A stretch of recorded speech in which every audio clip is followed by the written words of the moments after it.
Nancy Annie, and we have been friends for going on 30 years now.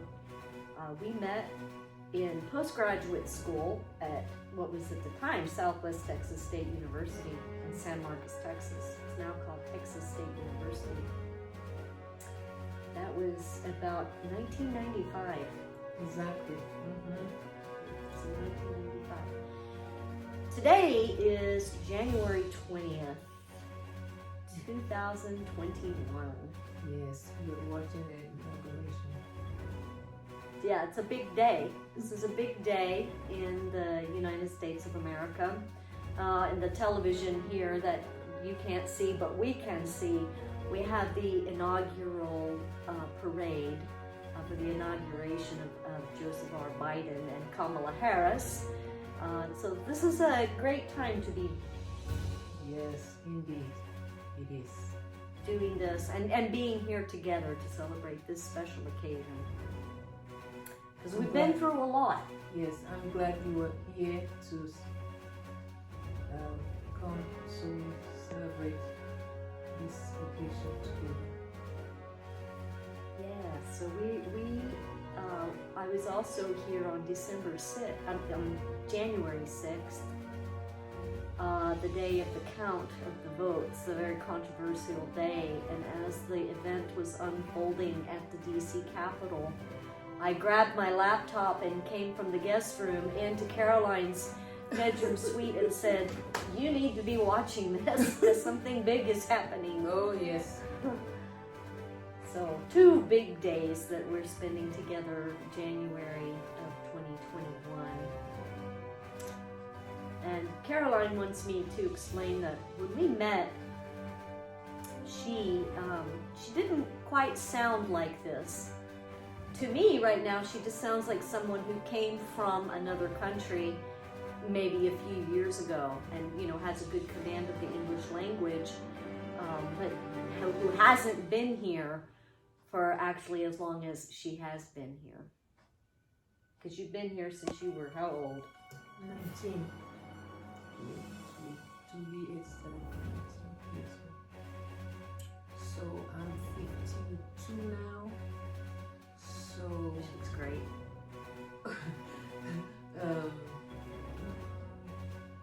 30.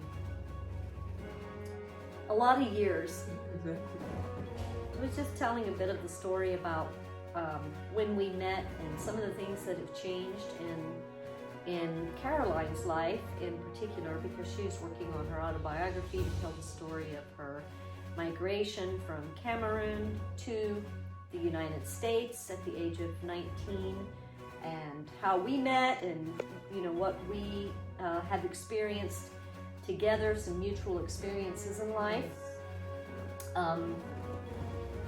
So when we met, we both were in a program to become nursing home administrators, long-term care facility administrators. Yes. That was some. When we met, she wouldn't have had any difficulty coming up with some kind of clever, humorous response, commentary about that. What happened was 17 years ago, almost exactly 17 years ago, Caroline gave birth to a set of beautiful twins, and she developed a blood clotting problem in the brain within hours, really. Who knows really what happened, but it did result in, for the ease of this conversation, what I'm going to refer to as a stroke. And she almost lost her life within a couple of days of giving birth. And although her recovery has been remarkable, as you can see, if you had seen what I saw the night that I drove from San Antonio to Houston, Texas, after her mother called me and told me that she was in critical condition in ICU, I walked into the room and saw her connected to all kinds of tubes and machines and beeping and clicking and unrecognizable. And I remember thinking, wait a minute, this is what the people we take care of look like. Exactly. Like in the nursing home, if they're really in bad condition when they come in. And I thought, how did this end up happening? How is it her now that's laying here, relying on these machines to preserve her life? So her speech is still impaired from that, although she's gone from being half paralyzed, unable to move, to looking like this today. Thank you. Testimony to, but good family and good health care, good therapy, physical therapy, speech therapy, occupational therapy. She had to relearn everything. And so she now just sounds to me like someone who came here from another country a few years ago. And it's a huge improvement. I remember coming to visit you maybe 6 months after the stroke. Mm-hmm. Yeah, and all you would do is laugh. You couldn't speak. And it wasn't quite that laugh. It was a really soft, almost like part of your brain knew that you used to know how to do things. And when I would say something to you, you would just get this look on your face and you would just laugh. And I mean, it really had a very good attitude. You weren't like angry, frustrated, like so many of the people that we see in the nursing home field who've had a stroke who are angry, frustrated when they can't get the words out and they strike out or they yell. Well, sometimes you do yell. Yeah. Maybe. I do yell when I'm frustrated. So that goes with the territory. Yeah, that's. But overall, I mean, it's amazing that she's able to do what she can do today. She is on disability permanently, and that was a real blessing. One of the things that I want to talk about today, we're talking about our friendship, the history of our friendship. It's going on 30 years now. In light of everything that's been going on in the United States, that racism has become such a huge, glaring, monstrous shadow over this country in the last 4 years. And I'm going to mention again, for the sake of this video, that today is January 20th, 2021. The inauguration of Joseph Biden and Kamala Harris is occurring in the television right behind us. I'm in Houston, Texas, visiting Caroline at her home, and we get to have dinner on Martin Luther King today. Yes. We posted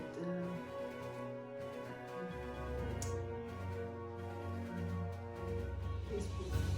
Posted a picture on Facebook. And she posted our location and that it was Martin Luther King Day. And then I said, I want you to add the words "walk the walk."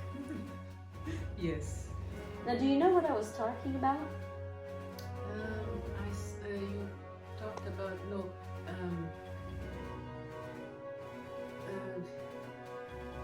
you should I don't know. I can't express it. You should. So let's go ahead and let me just say that what I meant by that is that I am aware that I've got a lot of friends that are from my ancestral background, that have my coloring and my skin and were born in the United States, and they make the claim all of the time that they're not racist, they're not racist. And something that's come to my attention, and I just observe this, is that I have a more diverse group of friends than anybody I know. And I'm not saying this as a bragging point, like I am better than anyone else, but for some reason I've never been afraid of people of other colors, religions, races. I mean, I grew up in a fairly diverse small town. I also grew up in poverty level. So I grew up in neighborhoods that were largely Hispanic in Central Texas, and also went to school with people of color. And I was just never intimidated. Actually, I found people to be more interesting if they came from a different background. And when I went away to college, I actually had a Black American as a roommate my freshman year. And I think she was kind of upset about it. I wasn't upset about it. I thought, oh, well, this will be interesting. This is going to be a great experience. And she was the one who I could tell was like, oh my gosh, I'm going to have to share a room with this honky chick. I mean, this white hippie chick. Yeah. So I said to her the other night, like, walking the walk to me is about really incorporating people of other nationalities and other backgrounds, other races, whether they're born in the United States or not. Just, mixing it up a bit. That's walking the walk. That's what I meant by that. It's one thing to say, I'm not a racist, I don't discriminate, I don't judge people by the color of their skin. And then when I notice that, someone's never dated a person of color, or someone has a party and there's no one of color there. Yeah. And of color, I can even include into that Asian.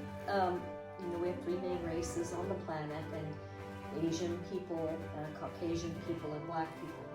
I really notice those things when there is not any cultural diversity in a group.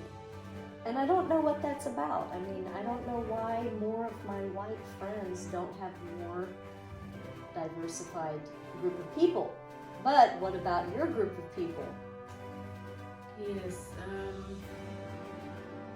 Is it diversified?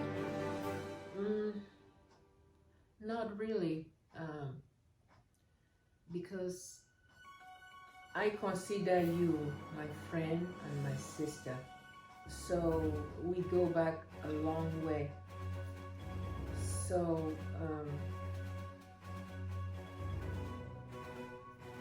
watching other people, they're really not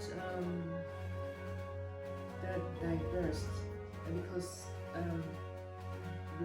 blacks are really not diverse from what I see. They're not mixing it too much either, huh? Yes. Like you have a community of people from Cameroon. Yes. And I went to an event with you a few years ago. Yes. At somebody's home. Mm-hmm. In the before times, before the corona pandemic. And I was the only white person there. Yeah. And there were probably 30 people. Yes. There, at least. I don't know for sure, but it was a big enough group, and I am comfortable in those situations. I mean, I didn't feel like, oh my gosh, but there, I was getting some looks. I let her know. Mm-hmm. Not everybody there was completely okay with me being included. Mm-hmm. And so, it's a two-way street, and I'm not saying that there's not inequity and inequality, and certainly there is, and Black Lives Matter movement and everything that's happened in this last year, really, I do not believe that people of color are given the same opportunity. I do not believe that women are given the same opportunities. I do not believe that people from poor backgrounds, even if they are white, they're not always given the same opportunities either. There's wealth inequality and wealth discrimination. There's all kinds of discrimination in the world. Yeah. But I do wonder what it's going to take for people to start not just gravitating only toward their own skin color. I mean, you and I were immediately friends when we met. Yeah. And it was like, it just so happened that we lived within blocks of each other. We met in class one night in a town that was 30 minutes from Austin. Yeah. but we happened to live right close by each other, and we happened to be single mothers, and we had that in common, and we were struggling, and we didn't have money, we didn't have enough financial aid, we didn't have the resources that we needed, really, and we supported each other that way. And I never thought twice about, oh, she's from Cameroon, I don't have anything in common with her. That was the furthest thing from the truth. That's, you know. But I do wonder why even there's still some degree of discomfort when. My name is Cassandra King. This is Caroline Yancey Annie, and this is a book that I wrote, published by Plainview Press. It's the topic of rementia, and there's a bit about Caroline in here, because although this focuses largely on caring for people who have Alzheimer's disease, it is about any type of brain disease or brain disorder. Yeah. Injury. Yeah, brain injury, which is what Caroline had about 17 years ago. So, I'm just going to read a paragraph here. So, after delivering twins, one of my best friends developed a blood clot in her brain. After it burst, her brain swelled to twice its normal size. To accommodate the size of the brain swelling, a piece of her skull was removed and kept alive under a skin flap in her abdomen until the brain returned to normal size. Like a lid, the piece of skull was put back in place. It was crazy. What a procedure. After this cerebrovascular accident of a type, Caroline was bedbound. She was paralyzed on one side of her body, and for a week she couldn't even move that side of her body. I had visited her in the ICU the night after this stroke had happened, and given her a yellow ball to squeeze, like started the rehabilitation the day after this happened. I've documented that in a story called Superwoman in the Yellow Ball of Strength, which is part of Caroline's autobiography and biography that I'm helping her write. But as you can see, today, Caroline can drive, she can cook dinner, pay her bills, and slowly read and write. She does have delay in conversation, finding the right words. And though she does still have a degree of short-term and long-term memory loss, she improves every year. And she can retrieve information when she's prompted with the right cues. Sometimes when you're having difficulty, right? Her family was so involved and invested in her recovery, and she was surrounded by people who loved her while she was healing. Thank you. Yeah, I was there for a little while, then I took off to California and do my own thing. But I came back, and we're here today on January 20th, 2021, a historical day in American history. And Caroline has a message that she'd like to share. Well, you have been there for me in difficult times and through thick and thin. And I want to say I love you. You're the best friend I ever, well, the best friend I could have. So, thank you. Thank you. You're a great friend too. And by the way, we usually wear our masks, but we both are very careful. We've been Tested. yeah, she just got results from the COVID test a couple of days ago, and I never leave the house. You know, I've been visiting here for almost a month, and so we've been part of the same household for a while.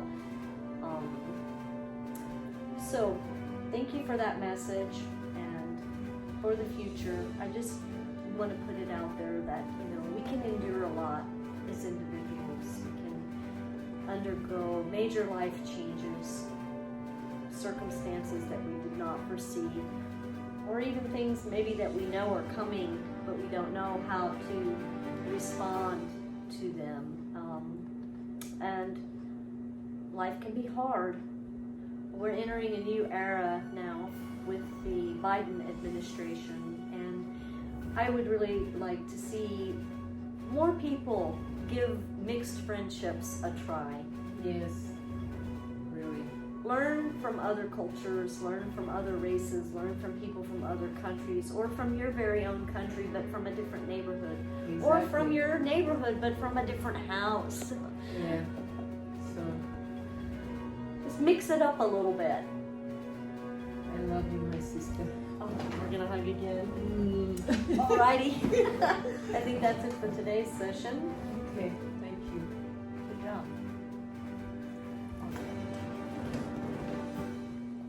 Ciao for now.